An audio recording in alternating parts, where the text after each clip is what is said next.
Un moulin, c'est quelque chose de vivant, c'est un patrimoine vivant. J'ai restauré ce moulin parce que c'était un des derniers moulins dans la région, voire en France, avec ce système-là. J'en ai vu disparaître plusieurs. Et le faire tourner, c'était le seul moyen de le conserver en état. Parce que s'il ne tourne pas pendant 6 mois ou 1 an, il est vite détérioré du fait des crues, du fait de la sécheresse, des planches. Donc il est indispensable de le faire tourner.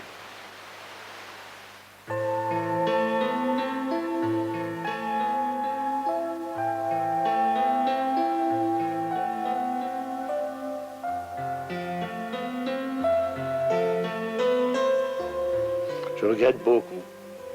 Je regrette beaucoup de supprimer ces roues, c'est ça, en fait.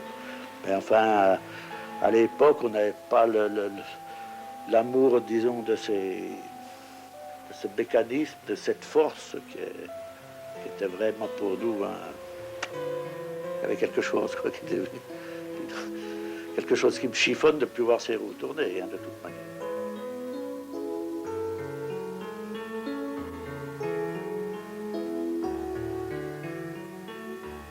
En ce qui concerne les roues, il fallait surveiller souvent le débit de l'eau, mais à l'oreille, le meunier s'apercevait si l'eau montait ou descendait. Alors, suivant le son, de l'allure des machines, on montait, on descendait.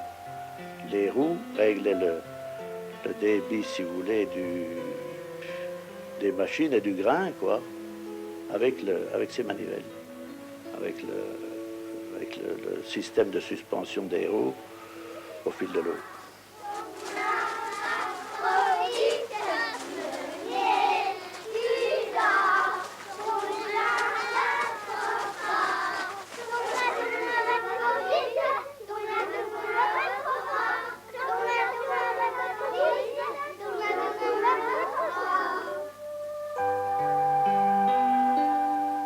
Souvent, je me rends chez M. Verdonnet pour voir les roues tourner, toujours par amour, quoi, de mettre au service ces roues pendant quelques années, quoi, par passion, par souvenir, ça laisse quelque chose. On aimait voir ces engrenages, ces renvois, ces poulies, ces courroies, ces meules, toutes ces machines, puis le grain qui coulait, qui arrivait, qui ressortait d'un conduit pour repartir sur une autre machine, qui repartait ensuite dans des empochoirs, qui repartait dans les sacs, ainsi de suite.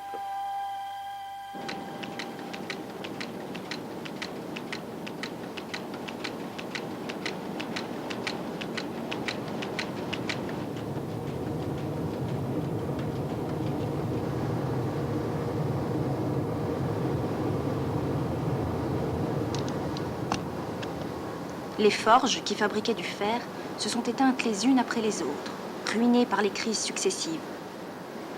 Mais il reste toujours des moulins qui transforment le blé en blanche farine.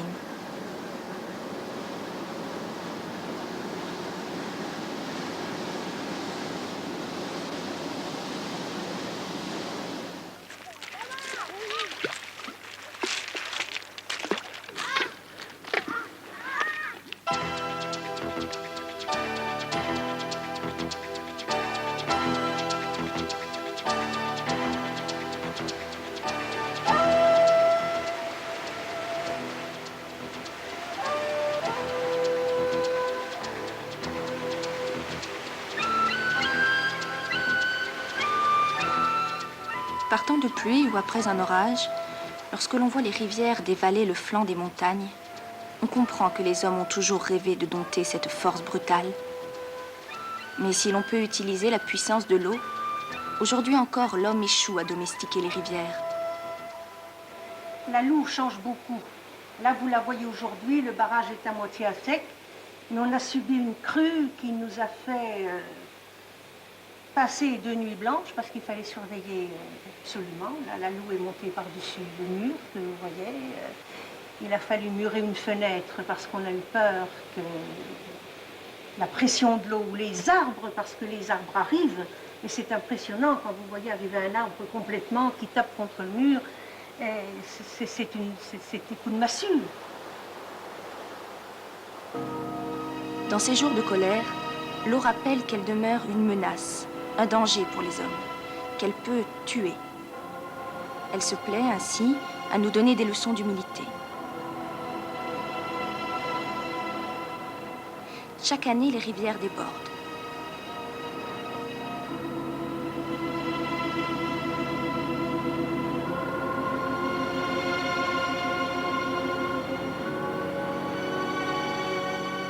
Aussi impérieux que soit le désir de l'homme de contrôler et d'influencer le débit ou le cours d'une rivière, l'eau refuse cet asservissement. Elle reste capricieuse, violente, sauvage. Quand la Loue est calme, c'est féerique. Tout le monde nous dit vous habitez un paradis parce que c'est vrai, tout est beau. Et je crois que tout le monde, tous les gens qui habitent en bordure de Loue sont amoureux de leur rivière, sont amoureux de tout ce que la Loue représente. Enfer ou paradis, l'eau aime à rappeler que si elle refuse d'être asservie par les hommes, eux, ne sauraient se passer de l'eau.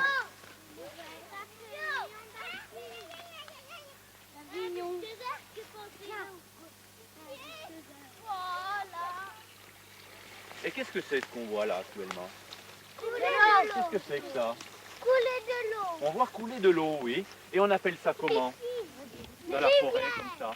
Rivière. Est-ce que tu crois que c'est une rivière? Non, c'est une ruisseau. C'est une source. En effet.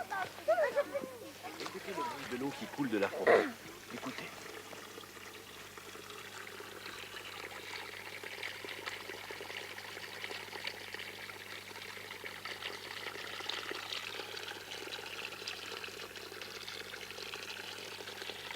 Belle musique. Hein? C'est une belle musique, la musique de l'eau. Alors ça, c'est une source. En forêt de Chaux, on appelle ça une fontaine. Il y en a très très peu dans la forêt de Chaux. Alors elles étaient très précieuses autrefois. Les hommes, ils venaient auprès de ces sources pour faire boire les bœufs, pour faire boire les chevaux qui avaient travaillé avec eux toute la journée. Pourquoi on est l'automne? Comment tu dis? Pourquoi on est l'automne? Bah oui, on est en automne. Et les feuilles tombent donc sur l'eau, tu vois. Oh, il y a un tombe. Hein? Il y a un tombe, t'as vu? Bah oui, parce qu'on est l'automne. Regarde. Ah ouais? Oh oh. Qui c'est qui veut boire de l'eau? Moi. Tu le veux, Léa? Non. Tu ne veux pas? Moi, je le veux. Moi, je veux. Tu veux? Eh, tiens. Tout le monde veut boire.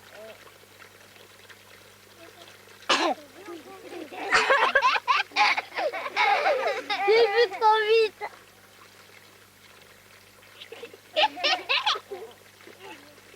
Fais boire maintenant. Bien le bruit de la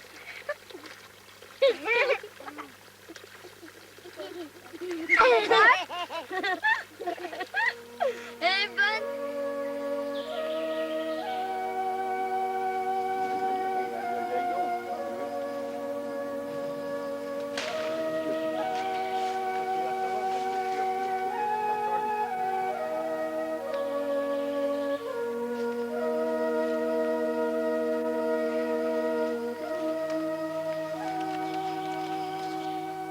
Je me promène sur le terrain, quoi. Enfin, où ça bouge, ça y est, quoi. Ça, c'est dans la tête, ça ne s'explique pas, ça. C'est vous qui devez le trouver automatiquement. Tiens, ouais, voilà, tiens. Tiens, on n'est pas loin, tiens. Oui, ben, Dieu. C'est un don comme ça. On vient au monde avec ça, quoi. Ah oui. Il n'y a point de théorie, si vous voulez, là-dedans. Il n'y a rien, quoi. On cause comme ça, mais c'est pas ça qui vous donne les choses, quoi. Ah oui. C'est vous qui devez... La cervelle doit répondre avec ça, quoi. C'est dans les nerfs. Ah, pauvre ami, ça remue, hein. Ah oui.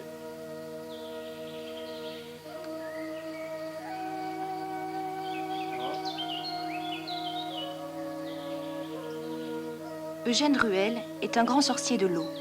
Il connaît tous les flux. On ne creuse jamais un puits sans lui demander son avis.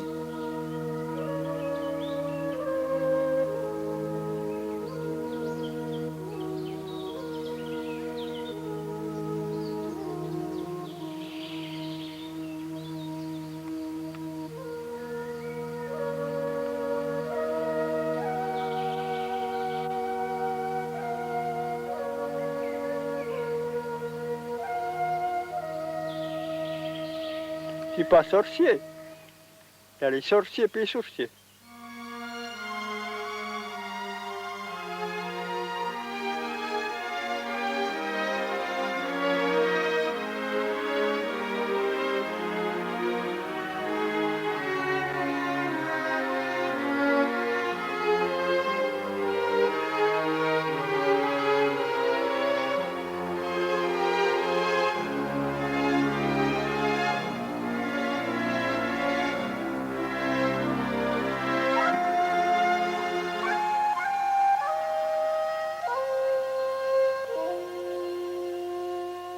Tu veux porter l'eau? De faux. De faux. Oh, mais la pauvre Cosette, elle le faisait pour de faux. Non. Il y avait plein de petites filles et puis de petits garçons qui portaient de l'eau comme ça. C'est lourd.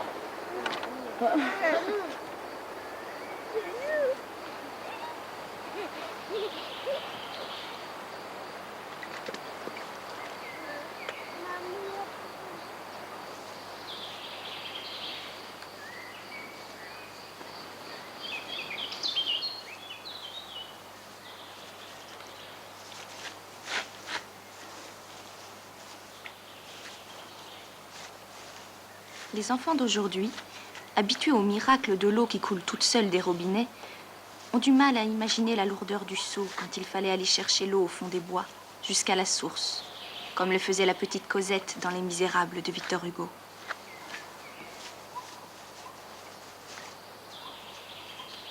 Au XIXe siècle, les sources, canalisées, ont été conduites jusqu'aux fontaines, sur les places des villages.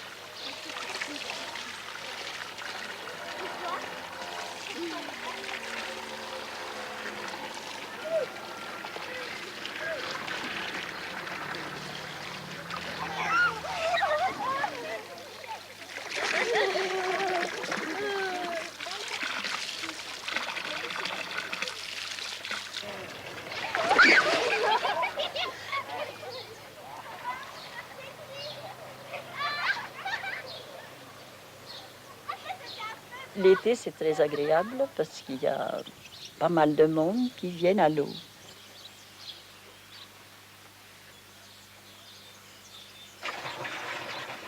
On a grandi là avec la fontaine, disons. Puis la fontaine, elle fait partie du pays, de nous. Ce serait dommage qu'elle ne coule plus. Mais elle a toujours coulé, elle coulera encore. Et c'est de la très bonne eau.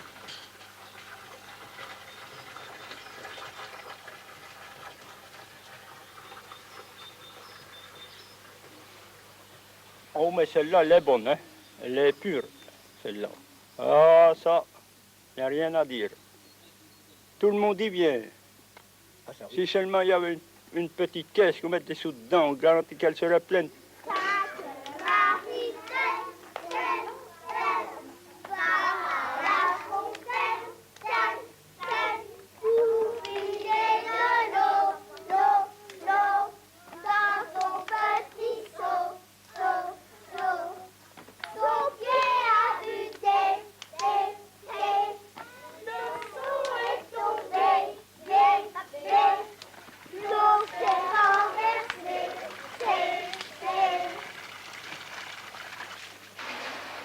C'est pour mes vaches, là. Je l'emmène là pour les vaches pour la nuit. Là. On va aller faire la traite et puis mettre dans une eau, j'en prends une. Elle est fraîche, cette île. Hein. De la bonne eau. Hein. Elle est même meilleure, moi je dis elle est meilleure que celle du robinet. Hein. C'est des fontaines qui n'ont jamais manqué. Hein. Même en 76, il y a toujours eu de l'eau. Hein. Pourtant c'était la sécheresse.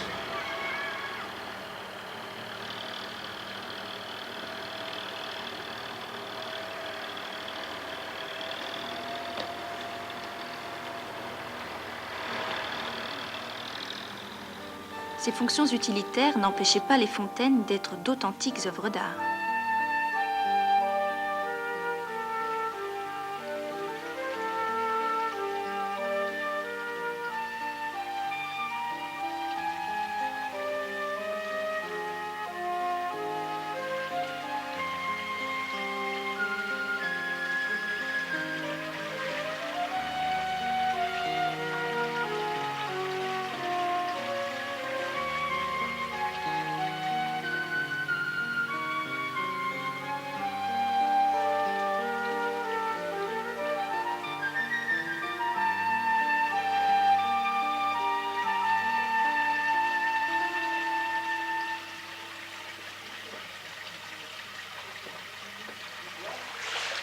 elle est Ben, on a dit le linge il est plus sain, il est plus propre, et puis il y a une grande différence avec la machine à laver et avec le four.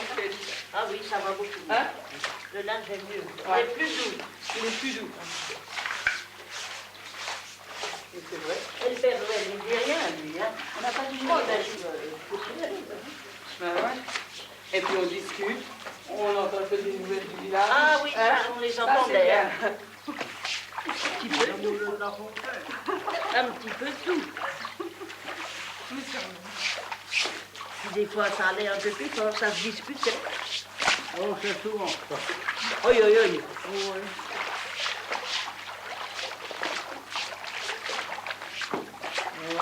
Pas une garde.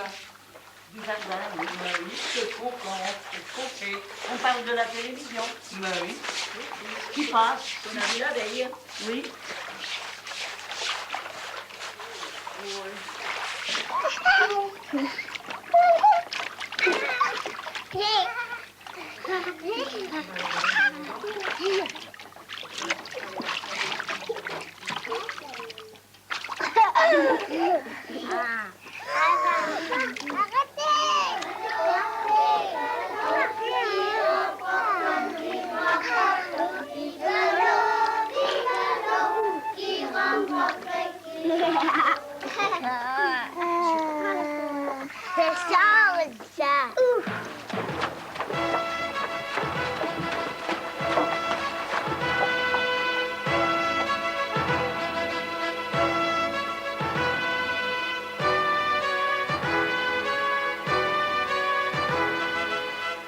Les plus grandes fontaines possédaient un égayoir où les animaux venaient s'ébattre et où les chevaux pouvaient être bichonnés.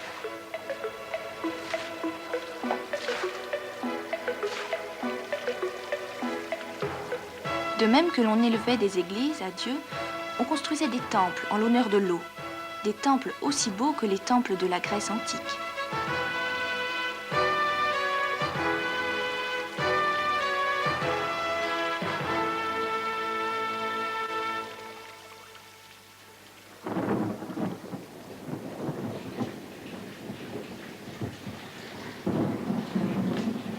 Certaines fontaines avaient la forme d'un atrium, comme dans les villas romaines, car les femmes avaient exigé qu'on leur construise des lavoirs rectangulaires ou ronds. Elles pouvaient ainsi travailler en se faisant face et en même temps bavarder et rire en totale liberté, loin de toute oreille masculine indiscrète.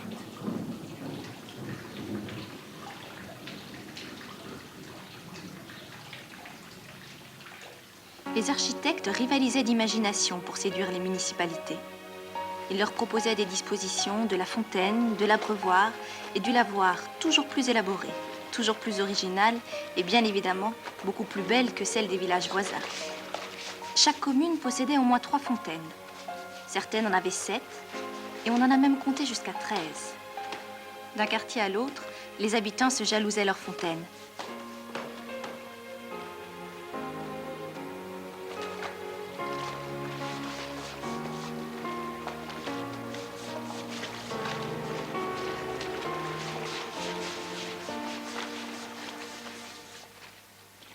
Les plus réussies des fontaines n'auraient pas déparé les places des grandes villes ou les parcs des châteaux.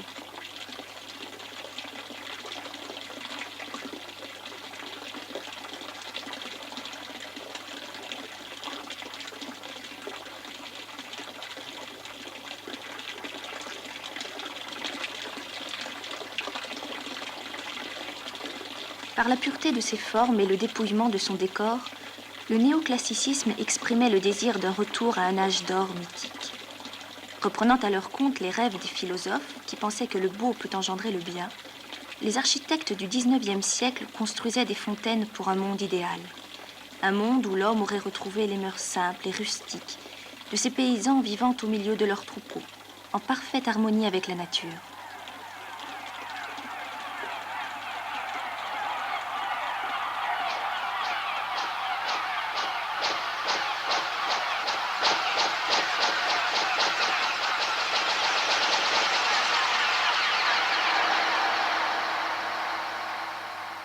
Pierrefontaine, Combeaufontaine, Artaudfontaine, Blondefontaine, Chaudefontaine, Claire-Goutte, Traitefontaine, Étroitefontaine. Certains villages ont pris jusqu'au nom de la source qui les approvisionne en eau.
C'est l'invention, ça, hein.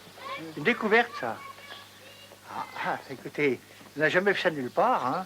Formidable. Pourtant, des radeaux, hein, ça existe, hein. Ça a toujours existé, mais enfin, ça... Des radeaux faits avec une espèce de boîte de fromage, dans lequel il y a du polystyrène dedans. C'est tout, voilà, comme ça. Ouais. Bon, ben ça y est, vous m'avez gâté bientôt, non? Ça va comme ça? Aïe, aïe, aïe. Ah oui, d'accord, oui. Bon, écoutez, faut faire attention.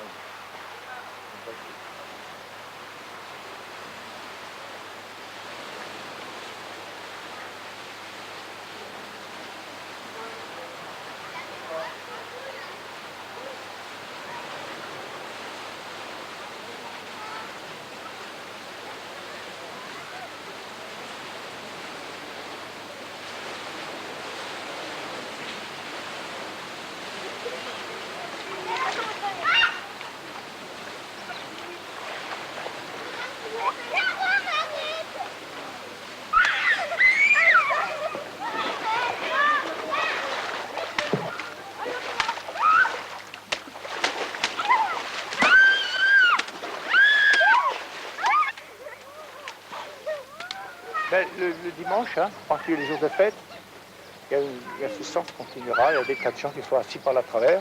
Et les gamins s'amusent là, comme ça. Les grandes personnes des séries, quand ils viennent de la jeunesse, il faut voir quel beau rémen là-dedans. Hein. Ils courent dedans.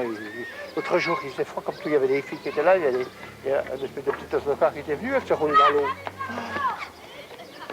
Ah, les garçons, ils enlèvent tout, hein, les filles.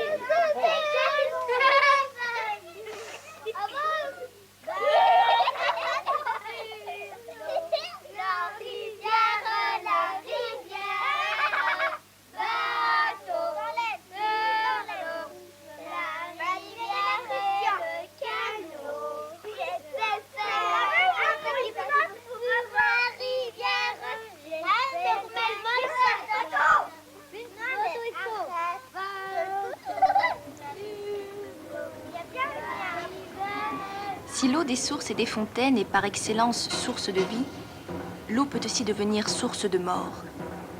Les eaux souterraines, les eaux qui coulent dans les ténèbres, sont aussi le symbole de l'engloutissement, les eaux qui charrient les corps des noyés.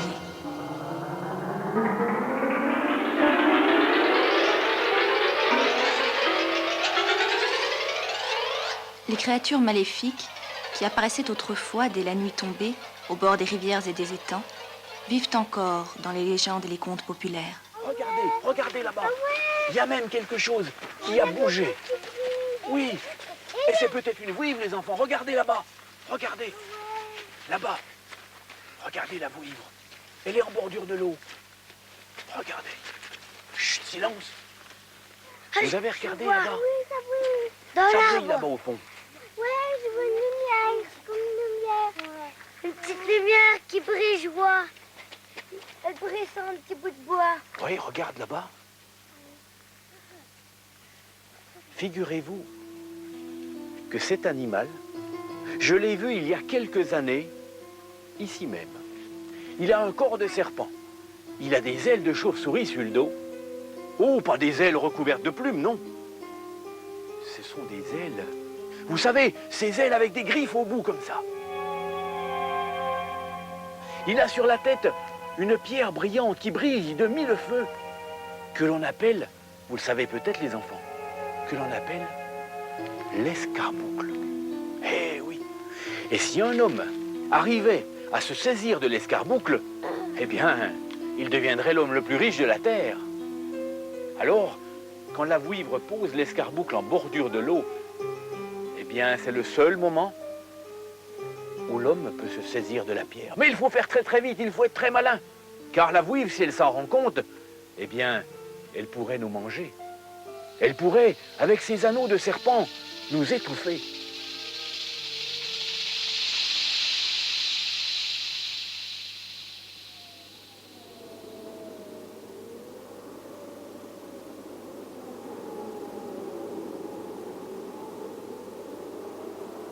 Les eaux sont aussi celles du déluge, les eaux qui submergent le bonheur illusoire, les eaux du châtiment, de la terreur et de l'effroi, comme nous le raconte la légende du lac de Saint-Point.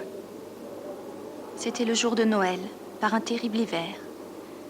Une pauvresse arriva au village de Dame Vautier pour demander un abri pour elle et son enfant. Le village était prospère et on y faisait la fête tous les soirs. Mais la pauvre femme ne rencontra ni compassion ni charité. Elle fut chassée de partout et fut obligée de continuer à marcher dans la neige et dans la bise jusqu'à ce qu'elle tombe d'épuisement.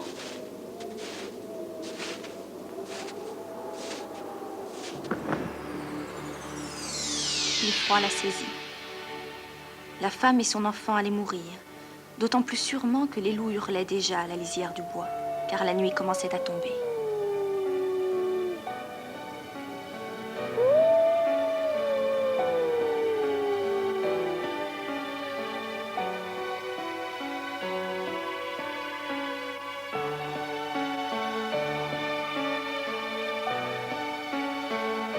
Un vieil ermite qui passait par hasard les découvrit, les ranima et les conduisit à l'abri dans sa pauvre cabane.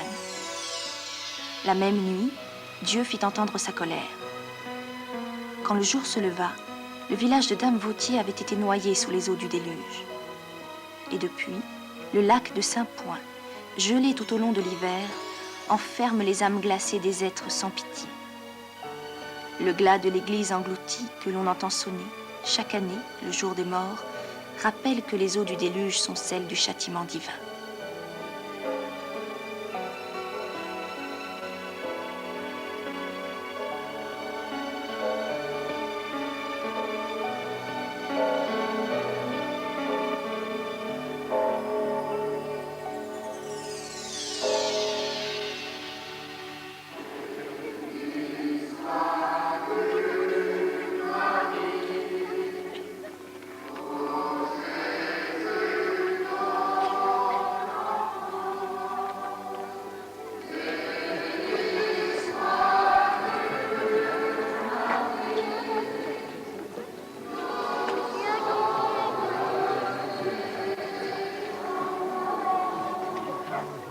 Pour échapper à la colère divine, les catholiques implorent la Vierge Marie, la mère de Dieu, mais aussi la mère de tous les hommes.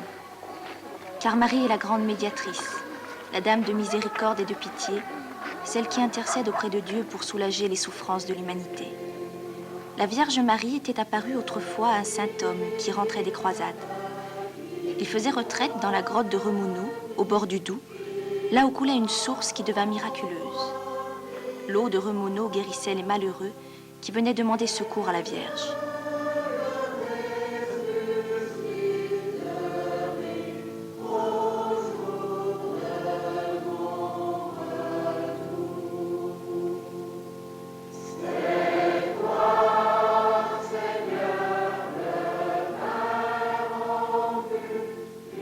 C'est parce que les villageois gardaient leurs coutumes d'avant le christianisme qu'ils furent nommés païens, en latin paganus, qui donna plus tard le mot français paysan. Car le christianisme n'a fait que se substituer à des cultes anciens. À l'époque des Gaulois, en effet, la grotte de Remouneau était déjà un lieu sacré, voué à une déesse mère. salue Marie, pleine de grâce, le Seigneur est avec vous. Vous êtes bénie entre toutes les femmes, et Jésus, le fruit de vos entrailles, est béni. Sainte Marie, Mère de Dieu, priez pour nous pauvres pécheurs.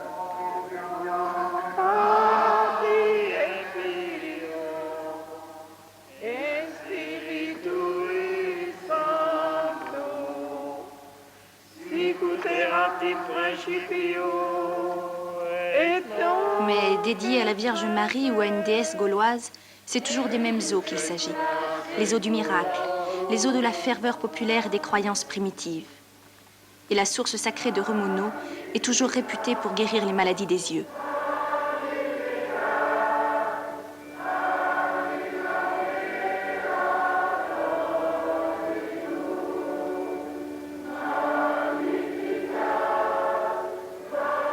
Vous accompagne et que Notre-Dame vous protège. Chaque année, le jour du pèlerinage du 15 août, le prêtre de Remono bénit les voitures avec l'eau de la grotte pour les protéger des accidents. Soit avec vous et que Notre-Dame vous accompagne.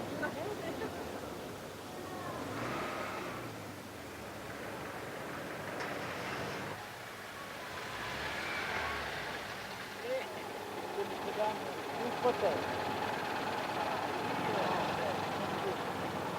Soit avec vous et que Notre-Dame vous accompagne. Bonne route.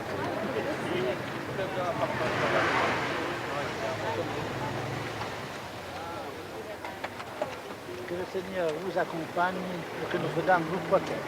Merci. Bonne route. Vous accompagne et que le Seigneur vous bénisse.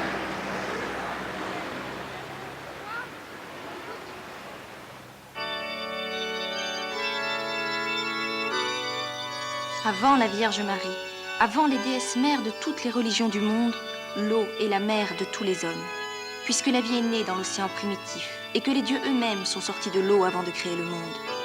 L'eau est le symbole féminin par excellence, d'où est sortie toute vie, car l'eau était présente avant toute chose. La Vierge est coutumière des miracles. En 1426, le duc de Varambon, prisonnier des Turcs, se voit sommé de choisir entre la conversion à l'islam et le trépas. Il passe la nuit à prier la Vierge. Et le lendemain matin, il se retrouve chez lui, endormi au bord de la rivière. À cet endroit, il décide de construire un ermitage qui deviendra plus tard le monastère de Notre-Dame de Consolation.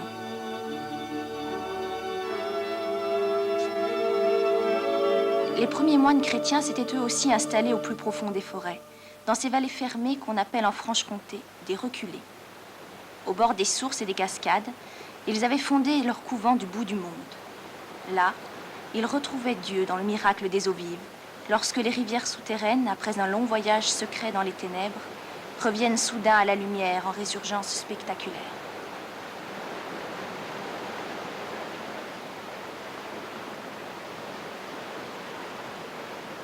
À ces ermites des premiers siècles du christianisme, les sources et les cascades parlaient de la vie et de la mort, de la naissance et de la renaissance.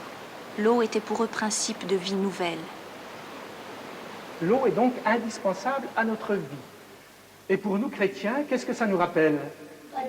Le baptême. Ça nous rappelle le baptême, ce baptême qui nous lave de nos fautes. Bien sûr, quand on est petit, on n'a pas les gros péchés, mais un adulte qui reçoit le baptême, il est lavé de tous ses péchés. Et puis, d'autre part, ça nous donne la vie de Jésus. Ça nous fait enfants de Dieu et c'est quelque chose de très important.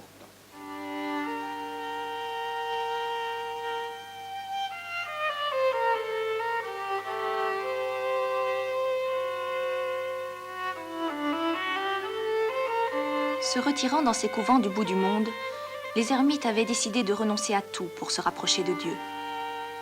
Ils voulaient célébrer la création divine, y compris dans ses manifestations les plus humbles.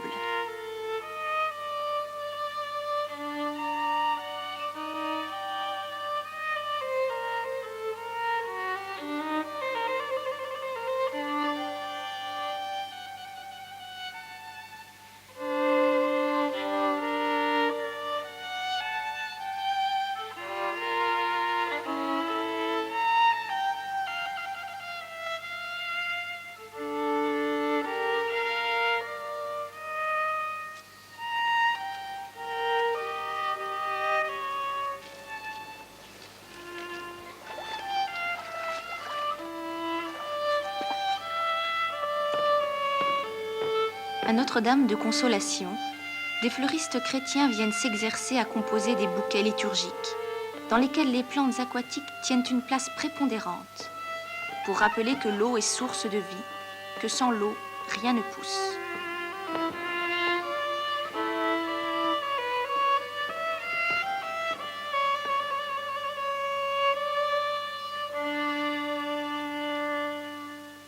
Ils font des bouquets mêlant les plus modestes des plantes de marécage et les fleurs les plus précieuses, afin de symboliser l'alpha et l'oméga du monde, son commencement et sa fin.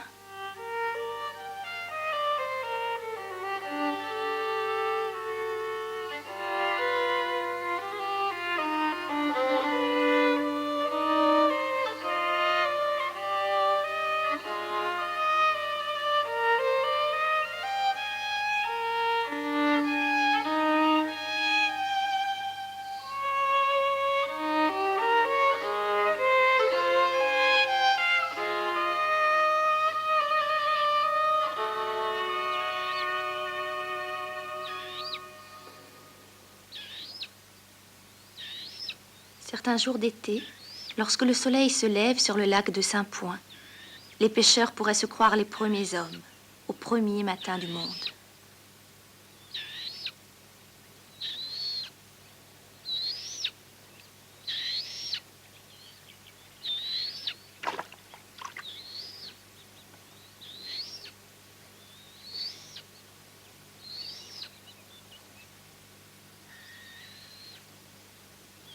Ma foi, on a de la chance, hein. On est sur un super lac là où il y a pas mal de poissons. On a des brochets, de la perche, on a truites de lac, du gardon, des grosses tanches. Et vraiment, nous on est passionnés. C'est toute l'année qu'on pense qu'à la pêche, qu'on vit que pour ça.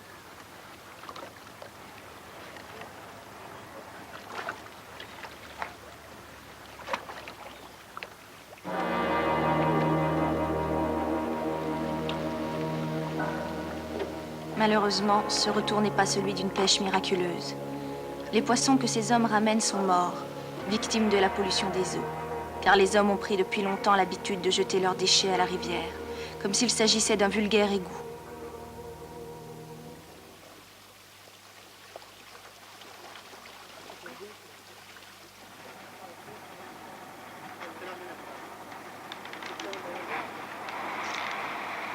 Depuis le commencement des temps, l'eau a toujours possédé des vertus purificatrices.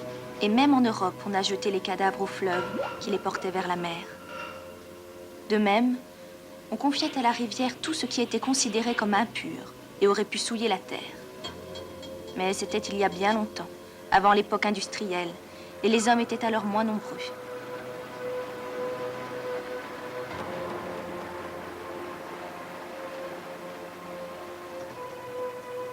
Le caca, il part dans les égouts, puis après, il va être une rivière à caca. Puis,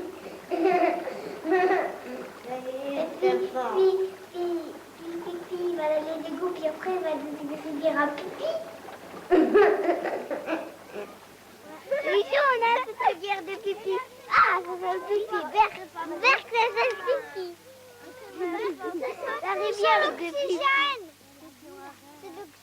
Tu crois que c'est de l'oxygène, ça? Non, c'est du pipi.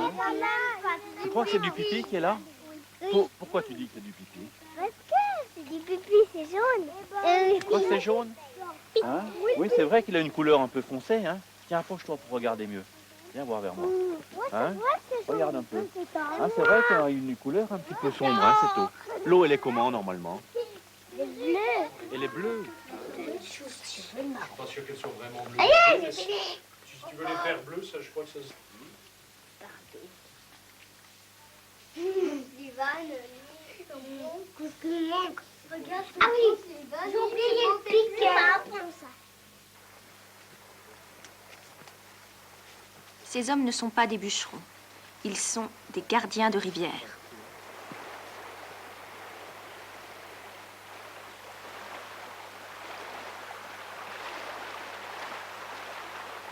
Ils ont pour mission de nettoyer et d'entretenir les berges, afin de permettre à l'eau de s'écouler librement.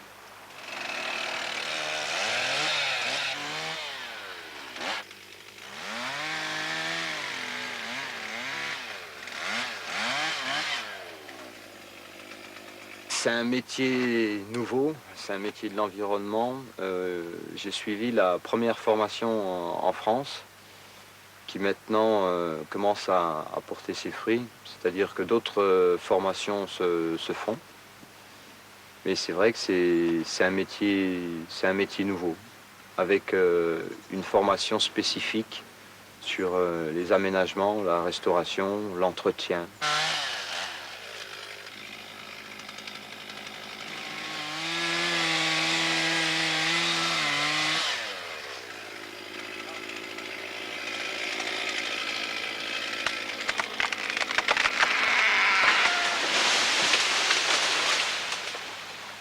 Mon rôle est, au niveau de la pollution, de constater des rejets et de les signaler aux autorités compétentes. Mais je n'ai pas le pouvoir ni de décider, ni de verbaliser. Par rapport aux gardes-pêche, je ne suis pas assermenté. Il n'y a pas si longtemps encore, c'étaient les paysans qui assuraient l'entretien des berges. Ils prenaient soin de ramasser le bois mort qui encombrait le lit et qu'ils utilisaient pour leur chauffage. Ce barrage est en bien mauvais état. Il est d'une part abîmé. Il y a une brèche qui s'est ouverte, qui a eu pour conséquence de faire dévier l'oignon. Donc il ne joue plus son rôle hydraulique, d'une part. Et d'autre part, vu le manque d'entretien, l'abandon de l'entretien, le barrage s'est recouvert d'une végétation abondante. Alors l'objectif pour refaire le barrage, pour avoir une idée plus précise des travaux de restauration, on fait un nettoyage complet du barrage. On enlève toute la végétation qui se trouve sur le barrage. Cet ouvrage avait été construit pour alimenter un canal d'irrigation que la modernisation de l'agriculture a rendu inutile. Mais les barrages servent aussi de retenue.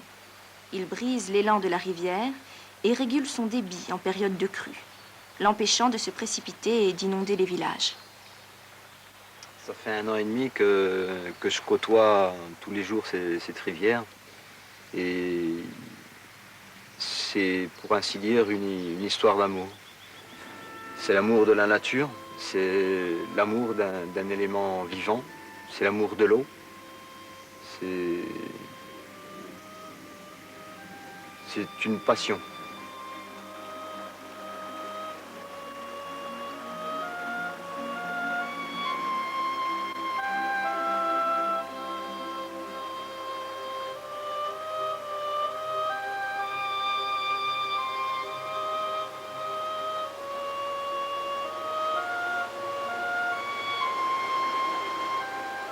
Embrassant violemment l'eau de la rivière, le barrage lui redonne de l'air et lui rend l'oxygène qui lui permet de s'auto-épurer et de se régénérer.